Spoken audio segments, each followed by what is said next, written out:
Ba'du, qala al-musannifu rahimahullahu ta'ala fi kitabihi Bulughul Maram, kitabul haji, babu al-fawati wal ihsar. Wa an Aisyata radhiyallahu anha qalat, dakhalan nabiyyu sallallahu alaihi wasallam ala Duba'ata binti Az-Zubairi ibni Abdul Muttalib faqalat, ya Rasulullah, inni uridul hajjah wa ana syakiyatun. Faqala an-nabiyyu sallallahu alaihi wasallam, hujji washtariti anna mahilli haitsu habastani, muttafaqun alaih. Bismillahirrahmanirrahim. Alhamdulillahi rabbil alamin. Wa sallallahu wa sallam wa baraka ala abdihi wa rasulih Muhammadin wa ala alihi wa sahbihi ajma'in. Amma ba'du. Rabbi shrah li sadri wa yassir li amri wahlul 'uqdatam min lisani yafqahu qawli. Al-ikhwata fillah, bersisa daripada pembahasan Kitabul Hajj, 2 hadis lagi. Insyaallah selepas itu kita akan masuk kepada kitab yang baru, Kitabul Buyu', kitab tentang jual beli. Berkata Al-Imam Al-Musannifu Al-Hafidh rahimahullah, dari Aisyah, semoga Allah meridhoinya, dia berkata, dakhalan nabiyyu sallallahu alaihi wasallam ala Duba'ata binti Zubairi ibni Abdul Muttalib. Rasulullah masuk menemui Duba'ah binti Az-Zubair ibn Abdul Muttalib.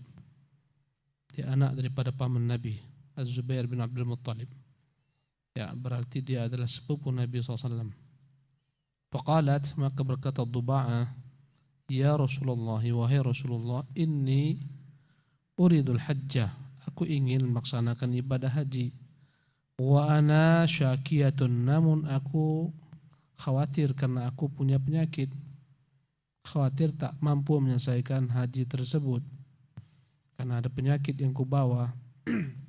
Faqala an-nabiy sallallahu alaihi wasallam, maka Nabi SAW berkata, hujji, pergilah haji, washtariti, tapi hendaklah engkau syaratkan kepada Tuhanmu, engkau persyaratkan, anna mahilli haitsu habastani, bahwasanya tempat aku bertahallul, ya Tuhan, di mana engkau menahanku. Ya, muttafaqun alaih. Jadi kata Nabi kepada Duba'ah, tak mengapa, pergi saja haji, dan ketika engkau berniat masuk ke dalam ihram, syaratkan kepada Tuhanmu, wahai Tuhan, di mana engkau menahanku, tak mampu melanjutkan hajiku, disitulah aku bertahallul. Ini namanya ishtirat. Hadis yang mulia ini, al-ikhwatu fillah rahimakumullah, adalah hadis disyariatkannya seseorang yang khawatir, ragu untuk sampai ke Mekah karena penyakitnya misalnya, atau karena dihalangi oleh musuh, atau karena kehilangan jalan, tersesat, tak sampai, dan berbagai macam sebab-sebab lainnya, maka dia boleh mensyaratkan, yang mana konsekuensi dia mensyaratkan apabila dia terhalang untuk melanjutkan hajinya atau umrohnya, di mana dia terhalang, di situ dia bertahallul, di situ dia langsung mengganti pakaian ihramnya tanpa ada sama sekali kafarat. Di situ dia mengganti ihramnya, tak ada baginya kewajiban untuk membayar dam. Sebagaimana kesepakatan ulama, tidak pula ada kewajiban untuk mengganti hal tersebut. Ya, qada, jika dia mensyaratkan. Namun jika seseorang tidak mensyaratkan dalam ibadah hajinya atau umrohnya ketika berihram dan terhalang, sebagaimana terjadi dengan Nabi SAW dan para sahabat, maka ketika itu, ya, di mana dia dihalangi, terhalang di situ, di sanalah dia bertahallul. Namun wajib atasnya untuk membayar dam menurut mayoritas para ulama, dan wajib baginya untuk mengqadha menurut sebagian ulama. Tapi ketika dia mengucapkan syarat, tak ada qadha, tak ada dam, tahallul di tempat tanpa ada apapun juga. Inilah bedanya. Ya, Jadi barang siapa yang pergi haji khawatir mungkin yang membawa penyakit, apakah dia cuci darah, khawatir tak sampai nanti hajinya selesai. Ya, maka dia boleh mensyaratkan ini. Dan telah berselisih ulama tentang mensyaratkan ketika orang mau masuk ibadah ihram. Ya, sebagian daripada ulama-ulama Hanabilah, ya, sebagian daripada ulama-ulama sahabat dan tabi'in, itulah mazhab Imam Syafi'i dan Ahmad, ya, bahwasanya mereka menganjurkan untuk mensyaratkan bagi setiap orang pergi haji tanpa terkecuali, menganjurkan. Jadi ketika dia berihram, labbaik Allahumma umratan misalnya. Kemudian dia menambahkan fa in habasani habisun fa mahilli haitsu habastani. Tambahkan lafaz ini. Atau dia mau pergi haji, labbaik Allahumma hajjan. Ya. Kemudian dia tambahkan fa in habastani fa mahilli haitsu habastani. Atau fa in habasani habisun, ya Tuhan, jika ada yang menghalangiku untuk melanjutkan ibadah ini, fa mahilli, maka di mana tempatku berada, disitulah aku bertahallul haitsu habastani. Mereka menyunahkan, menganjurkan. Ya. Adapun pendapat ulama-ulama Malikiyah dan ulama-ulama Hanafiyah, mereka mengatakan tidak disyariatkan ini. Tak perlu orang mensyarat-syaratkan ini. Ya. Dan tak ada faedahnya kata mereka. Sebagian sahabat pun ada yang mengingkari perkara ini, sebagaimana Ibnu Umar. Kata Ibnu Umar, "Alaysa hasbukum sunnata nabikum?" Kata Ibnu Umar, bukankah cukup baik kalian menjalankan sunnah Nabi kalian? Dan Nabi tidak mensyaratkan. Para sahabat tidak mensyaratkan. Hanya Dhuba'ah saja yang mensyaratkan. Oleh karena itulah kata mereka tidak disyariatkan. Adapun Syekhul Islam Ibnu Taimiyah rahimahullah lebih condong menggabungkan dua pendapat ini, maka dia munculkan pendapat yang ketiga, yaitu pensyaratan ini bagi orang yang khawatir karena ada uzur padanya, maka untuk dialah dibolehkan mensyaratkan. Kalau sekiranya tak ada uzur, sehat walafiat, tak dikhawatirkan ada ketakutan dalam perjalanan, ya, perampok menghalanginya atau segala macam, karena orang sekarang pergi naik pesawat di mana-mana dimudahkan, jalan pun aman, maka tak perlu menurut Syekhul Islam Taimiyah mensyaratkan ini. Mensyaratkan ini hanyalah merupakan perkara yang dilakukan oleh Dhuba'ah dan orang-orang yang semisal Dhuba'ah saja mensyaratkan. Dan ini yang dipilih oleh Syekh Abdurrahman bin Nasir As-Sa'di rahimahullah rahmatan wasi'atan. Ya. Naam, tafadhal. Ahsanallahu ilaikum. Qala al-musannifu rahimahullahu ta'ala wa an ikrimata anil Hajjaji ibni Amrin al-Ansari radhiyallahu anhu qala Rasulullah sallallahu alaihi wasallam man kusira aw araja faqad halla wa alaihi al-hajju min qabilin. Qala Ikrimatu fasa'altu Ibna Abbasin wa Aba Hurairata an zalik faqala sadaqa rawahu al-khamsatu wa hassanahu at-Tirmizi. Hadis yang terakhir tentang haji ini, hadis ke-659, an Ikrimata anil Hajjaj ibni Amrin al-Ansari. Dari Ikrimah, dari Hajjaj ibn Amr al-Ansari radhiyallahu anhu dia berkata, qala Rasulullah sallallahu alaihi wasallam, Rasulullah sallallahu alaihi wasallam bersabda, man kusira, barang siapa di tengah jalan dalam perjalanannya menuju haji ke rumah Allah Subhanahu wa taala kakinya patah sehingga tak mampu melanjutkan haji atau terluput haji karena ada halangan, patah kakinya, tak bisa dia jalan sebagaimana biasa. Diperkirakan akan sampai di sana orang sudah selesai haji. man kusira aw araja, jatuh misalnya akhirnya pincang kakinya, faqad halla, maka dia boleh bertahallul di tempat. Ya, tak bisa lagi melanjutkan, bertahallul di tempat. Wa alaihil hajju min qabil, dan bagi dia kewajiban untuk mengqadha haji tersebut pada tahun akan datang ketika dia memiliki kemampuan.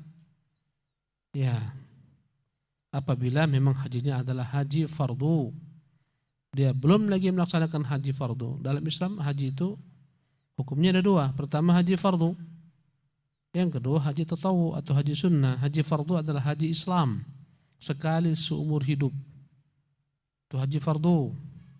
Yang belum pernah haji maka wajib atasnya haji sekali seumur hidup jika memiliki kemampuan. Adapun yang kedua haji tatawu adalah haji yang sunnah bagi orang yang pernah mengerjakan haji. Ya, para ulama rahimahumullah mengatakan orang yang kondisinya dalam melaksanakan ibadah haji fardu terhalang karena pincang kakinya misalnya, patah kakinya, tak bisa melanjutkan atau datang penyakit dan semacamnya, maka dia bertahallul daripada ihramnya sebabkan hal tersebut. Ya. Kemudian hendaklah dia mengganti pada masa yang akan datang ketika dia memiliki kemampuan, karena hajinya belum lagi selesai, terhalang. Wajib bagi dia mengganti fardu tersebut yang terbengkalai karena halangan kapan dia memiliki kemampuan. Adapun jika hajinya itu haji yang sunnah, sudah pernah pergi haji sekali tapi dia ingin haji kedua, atau umrohnya umroh sunnah, umroh pun dibagi dua. Ada umroh fardu bagi orang yang belum pernah umroh sama sekali. Menurut ulama-ulama yang mengatakan umroh hukumnya fardu, wajib, minimal sekali. Ya, yang kedua umroh tatawu, ya umroh yang sifatnya sunnah. Apabila dia terhalang untuk melaksanakan umroh yang fardu, maka menurut jumhur ulama wajib bagi dia untuk mengganti umroh tersebut kapan memiliki kemampuan. Namun jika hajinya haji tatawu, umrohnya umroh tatawu, apabila dia tidak mampu melaksanakan umroh tersebut, apakah wajib bagi dia untuk mengqadha? Ulama berselisih. Sebagian mengatakan tak perlu mengqadha, tak wajib mengqadha karena umrohnya umroh tatawu, hajinya haji tatawu.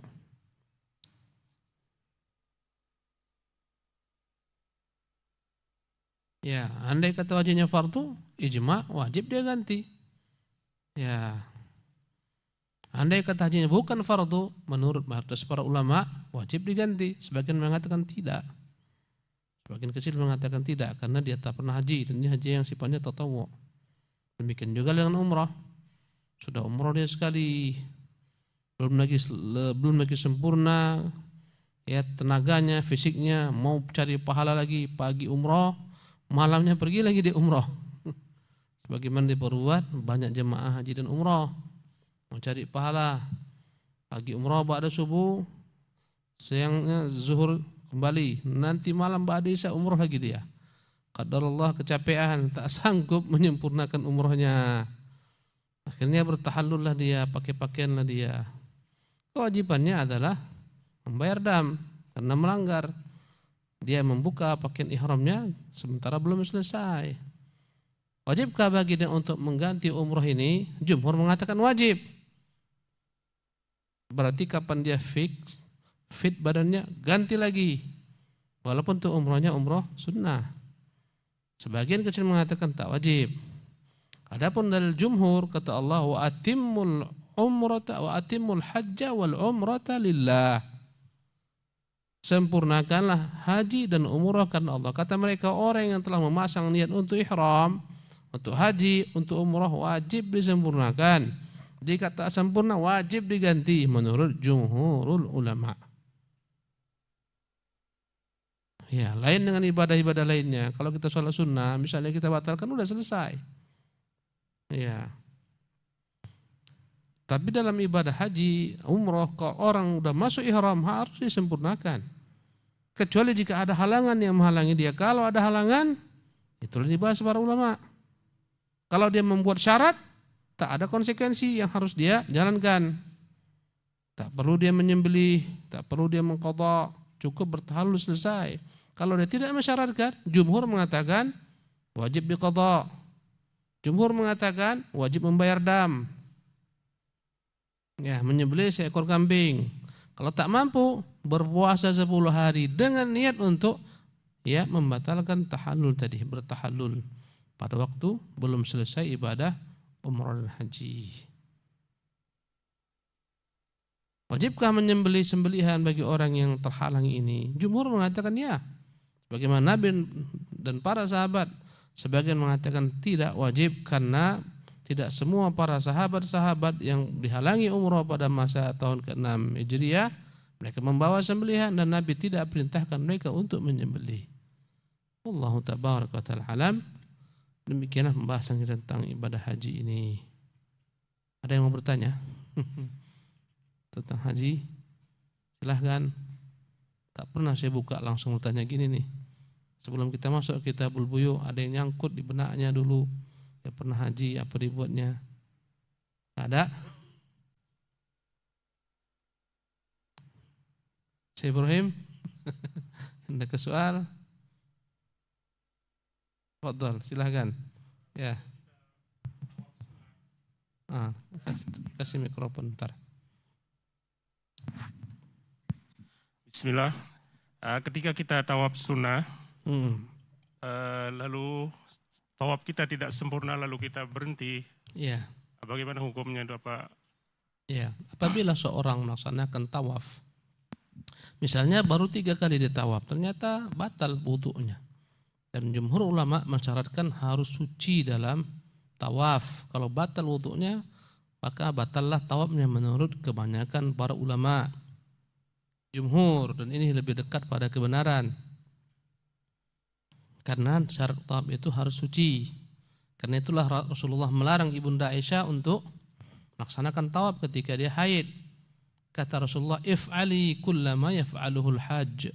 Buatlah apa yang disebut jemaah haji, illa alla tatufi bil bait. Tapi kau jangan tawaf di Ka'bah. Menunjukkan Ka'bah itu dibutuhkan padanya at-taharah. Sekarang dia 2 kali tawaf, batal wudunya. Baru 2 kali selesai sampai Hajarul Aswad. Ya, atau 2,5 lewat Hajarul Aswad sudah 2 kali, di tengah jalan di rukun Yamani udah dikit lagi batal wudunya. Ya. Menurut jumhur ulama dia harus keluar memperbaharui wudunya. Setelah itu masuk tawaf kembali. Pertanyaannya, ketika dia tawaf kembali apakah diulangi dari awal? Atau tawaf tersebut yang kedua tadi, yang 2 tawaf tadi dianggap? Dalam hal ini ulama berselisih. Ya, pendapat yang lebih dekat pada kebenaran bahwasanya tak perlu dia mengulangi dari awal. Ya, andai kata dia tawaf sudah 2 kali atau 2,5, maka dianggap 2 kali, setengahnya tak dianggap. Mulailah lagi daripada rukun Hajar Aswad untuk melanjutkan tawaf ke-3, ke-4, ke-5, ke-6, ke-7. Inilah pendapat yang lebih dekat kepada kebenaran, tidak mengulangi kembali. Ya.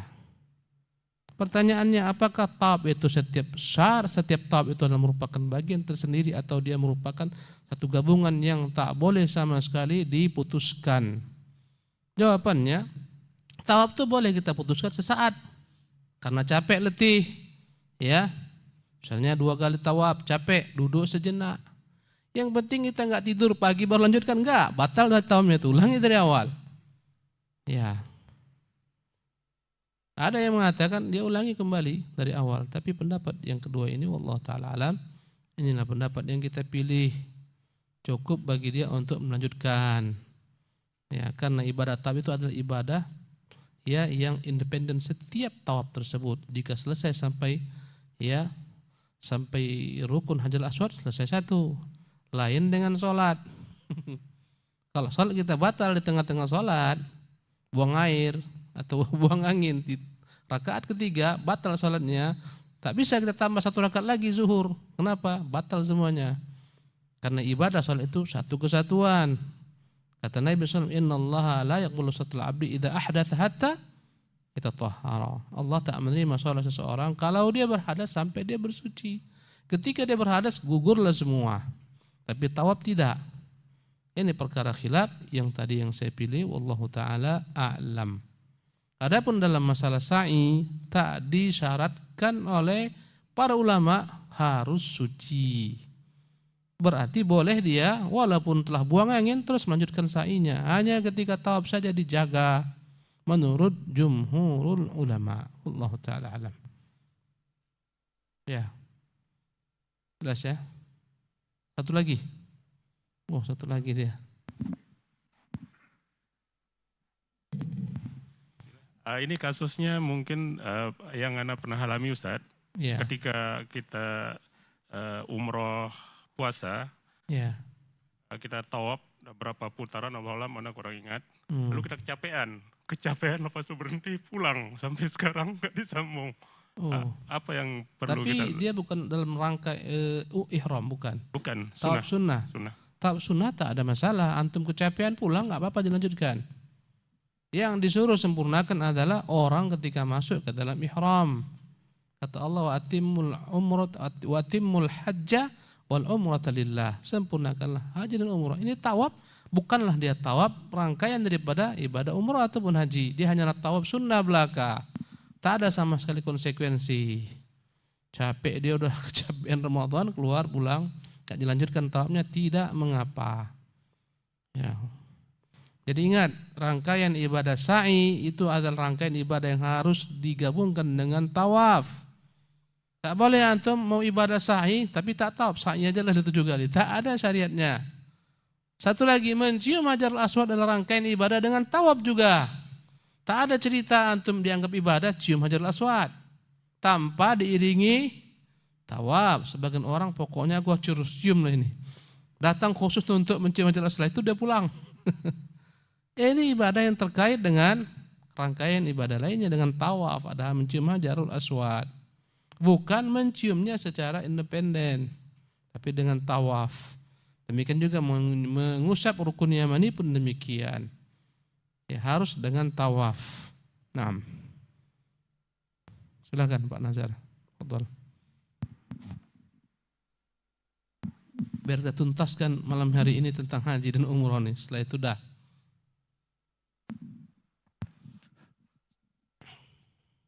Assalamualaikum Ustaz. Ya, waalaikumsalam.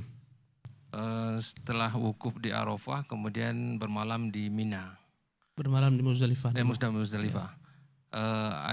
Ada beberapa jamaah yang memilih tidak langsung ke Mina karena pertimbangan terlalu ramai dan mereka melakukan ke Mekah untuk tawaf ifadah. Bolehkah seperti ini? Ya, sebagian jamaah mereka setelah melewati Muzdalifah di malam hari mereka tidak langsung ke Mina, tapi mereka langsung ke Mekah melaksanakan tawaf ifadah dan melaksanakan sa'i. Bolehkah? Boleh.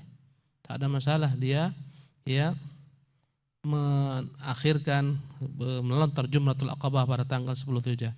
Tapi dia tawaf dulu, sa'i, baru nanti dia kembali ke Mina untuk melontar, tidak ada masalah insyaallah tabaraka taala. Walaupun urutan Nabi SAW dari Muzdalifah ke Mina melontar Jumrah Aqabah. Ya, setelah itu Rasulullah SAW menyembelih dan bercukur.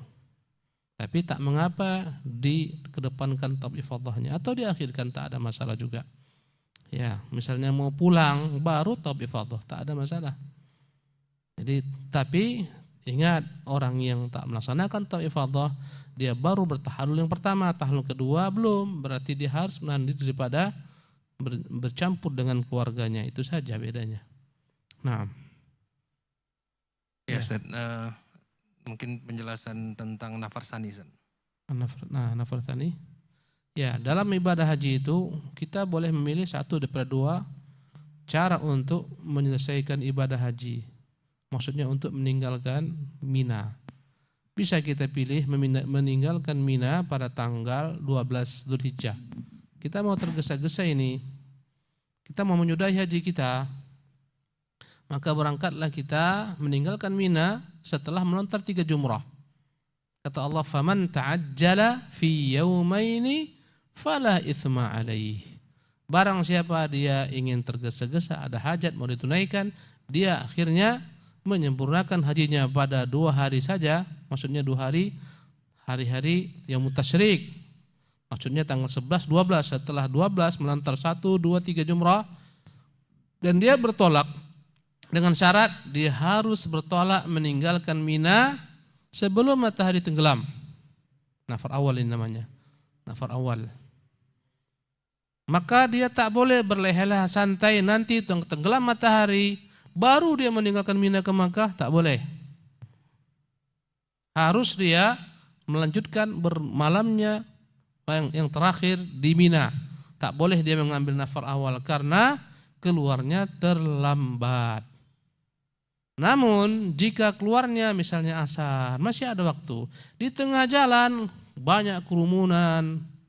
Ya, akhirnya dia pun terhalang keluar ketika matahari sudah tenggelam, masih di tengah jalan. Belum lagi dia keluar, tidak mengapa melanjutkan perjalanannya. Yang tak boleh, dia baru keluar setelah matahari tenggelam. Kalau dia sebelum matahari tenggelam keluar, di tengah jalan akhirnya dia terhalangi dengan kerumunan masyarakat, belum lagi keluar dari Mina sementara matahari sudah tenggelam, boleh dia melanjutkan. Ya.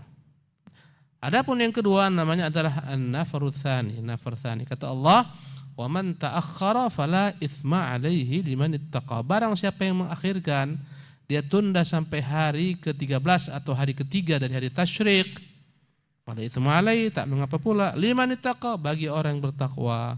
Karena itulah yang memilih nafar tsani lebih utama daripada memilih nafar awal.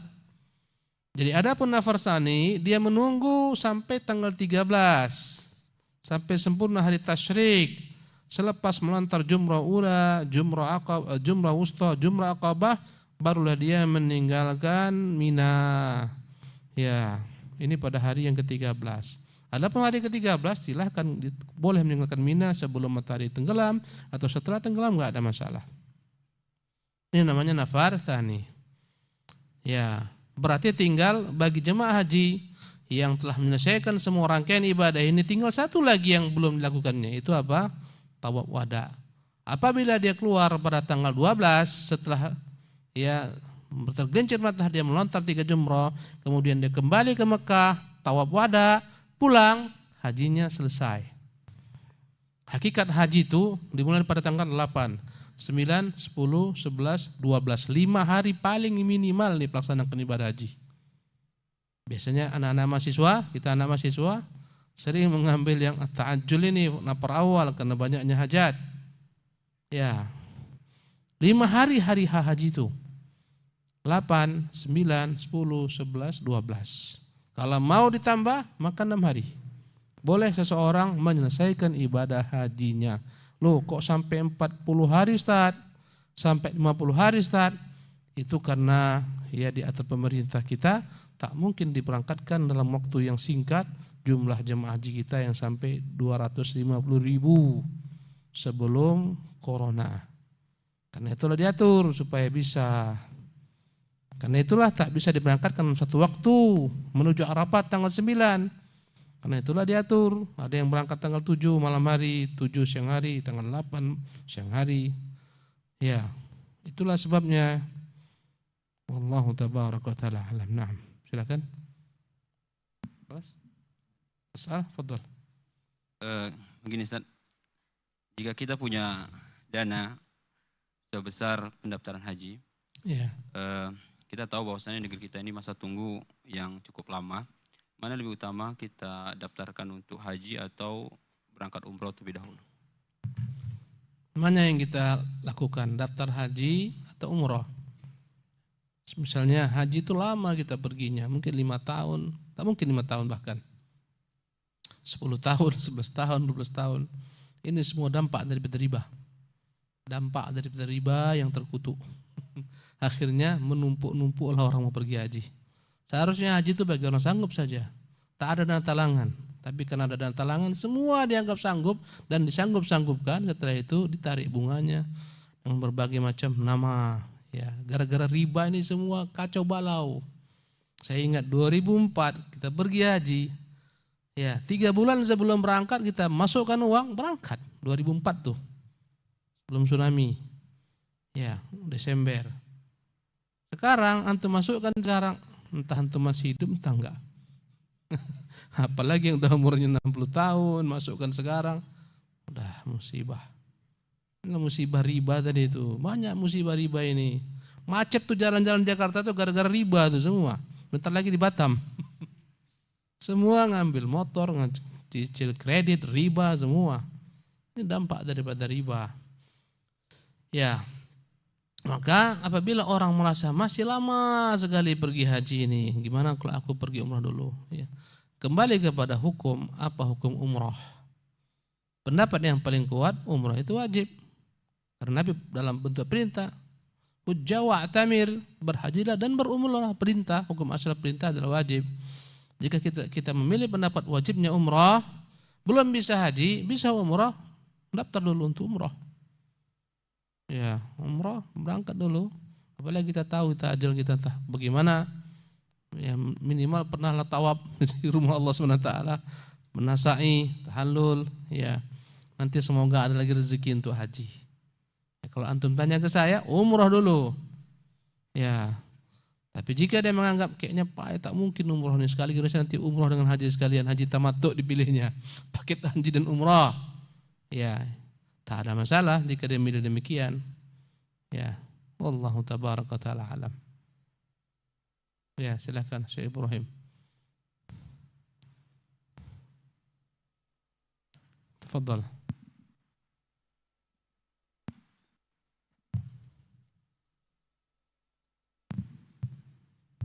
Tentang masalah sa'i atau tawaf, bila mana kita mungkin ragu, kita sudah 6 kali atau baru 5 kali, itu hukumnya apakah seperti sholat kita ambil bilangan terkecil atau terbesar, maksudnya ada keraguan. Kita mengambil yang terkecil atau gimana untuk meneruskan tawaf yang dalam keraguan tadi saat ini yang pertama. Ya. Barakallahu fiik. Kalau kita tawaf ragu ini 6 atau 7 ya, 6 atau 7. Maka yang pasti 6 itu sudah. Ya, 6 atau 7, 6 atau 7. Yang 6 pasti sudah. 7-nya yang masih diragukan. Maka hendaklah kita menganggap yang pasti 6 udah 6, maka berarti tambah 1 lagi. Jangan kau pergi tinggalkan. 7 kayaknya ini. 6 nih kayaknya. 7 udahlah, selesai aja enggak. Seperti yang tu bilang, ambil yang yakin. Yakin itu adalah bilangan yang kecilnya. Kalau sholat kita zuhur 3 atau udah 4 nih, 3 atau 4, ambil yang kecilnya. Tambah 1 lagi karena yang kecil itu yakin.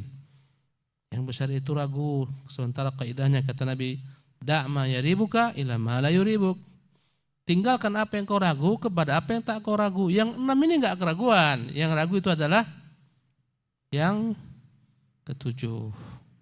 Jadi tambah tahapnya 1 lagi atau ya. Adapun sa'i ya, tak akan mungkin sa'i itu kecuali pasti awalnya dari Safa, ujungnya pasti Marwah. Kayaknya payah orang ragu dalam perkara ibadah sa'i. Ya tengok aja, andai kata yang ke-7 pasti dia ujungnya adalah keluarnya Marwah. Kalau andai kata ke-7 dia di Safa, salah lah itu dia. 7 harus ke Marwah. Ya, berarti udah 8 lah itu atau masih 6. Ya. Maka ingat kalau sa'i itu gampang. Safa Marwah sekali, Marwah Safa 2 kali, begitulah terus. Mulai dari Safa diakhiri dengan Marwah. Ya, di Marwah itu ke-7. Kalau antum ini 7 tapi tengok apa? Safa, antum nyala itu. Tak ada ceritanya orang yang ke-7 itu di Safa, berarti masih 6. Ya, naam Syekh Ibrahim. Ya, baqi, fadhal. Tentang ini Ustaz, tahallul, mencukur rambut. Ada yang cuman mungkin sedikit saya, rambutnya nggak nampak ada bekas dipendekkan atau dicukur. Mungkin entah digunting sedikit, itu bagaimana kaitannya dengan umrohnya, apakah digolongkan, dikategorikan termasuk sah atau bagaimana? Bolehkah dalam umrah itu orang bertahallulnya hanya mengambil beberapa helai saja? Ada sebagian ulama membolehkan. Karena mereka mengkiaskan dengan ibadah wudu. Wudu itu kata Allah famsahu biru'usikum. famsahu bi ru'usikum, maka hendaklah usap bi ru'usikum, kata beliau bi sini litab'id, dengan sebagian kepala kalian. Kalau orang berwudu ambil air diusap ke bagian atasnya saja, wudunya sah. Diambil air disapukan bagian belakangnya saja, wudunya sah. Sampai-sampai ada mazhab mengatakan 3 helai pun sah. 1, 2, 3 ambil sedikit. Tapi sunnahnya Nabi tak seperti itu. Nabi mengajarkan wudu mengusap dari depan ke belakang, tarik lagi ke depan. Nah, inilah namanya terjemahan atau tafsiran famsahu bi ru'usikum. Maka dengan demikian memang ada ulama yang bolehkan. Tahallul itu pokoknya mengambil sebagian saja daripada rambut. 3 helai itu sebagian. Inilah dinisbatkan kepada ulama-ulama Syafi'iyah. Karena itulah orang yang umroh, mazhab Syafi'i, udahlah ambil 3 aja lah, 3 helai ambil dikit. Tahallul. Sah menurut sebagian mazhab sah. Ya, tapi pendapat yang paling benar bahwasanya dalam masalah mencukur ini dalam mencukur ghalib yang dominan daripada kepala, jangan sedikit saja. Karena ketika Nabi SAW mengatakan rahimallahul muhalliqin 3 kali, kemudian tsummal muqassirin, definisi muqassir adalah memendekkan semua rambut, bukan hanya mengambil sebagian rambut. Ya, karena itulah yang paling ideal adalah kita mengambil semua rambut untuk dipendekkan, bukan hanya beberapa helai saja. Kalaupun sebagian sudah dipendekkan, maka insya Allah Ta'ala tak ada masalah. Ya, tapi janganlah kita terlampau bakhil, 3 helai aja lah. Pokoknya tanda. Berbeda dengan kaum wanita. Kaum wanita memang disunahkan mengambil 1 ruas jari daripada rambutnya. Ya, rambutnya ambil bagian belakangnya 1 ruas, potong. Tidak disuruh perempuan itu mencukur pendek sebagaimana kita, karena perempuan beda dengan laki-laki. Perempuan fitrahnya rambutnya panjang. Ya, bagaimana kebiasaan kaum wanita dari zaman ke zaman. Kalaupun rambut perempuan pendek, jangan sampai meniru pendeknya rambut laki-laki. Dan para istri Nabi SAW ketika Nabi telah wafat, mereka menganggap tak perlu lagi menyibukkan diri dengan menghiasi rambut mereka karena Nabi telah wafat. Sebagian mereka memendekkan rambut mereka. Wallahu tabaraka ta'ala alam. Demikianlah kajian kita tentang Kitabul Haji. InsyaAllah minggu akan datang kita telah masuk kembali kepada pembahasan tentang Kitabul Buyu', kitab jual beli. Wallahu ta'ala alam. Wa sallallahu wasallam ala nabiyina Muhammad.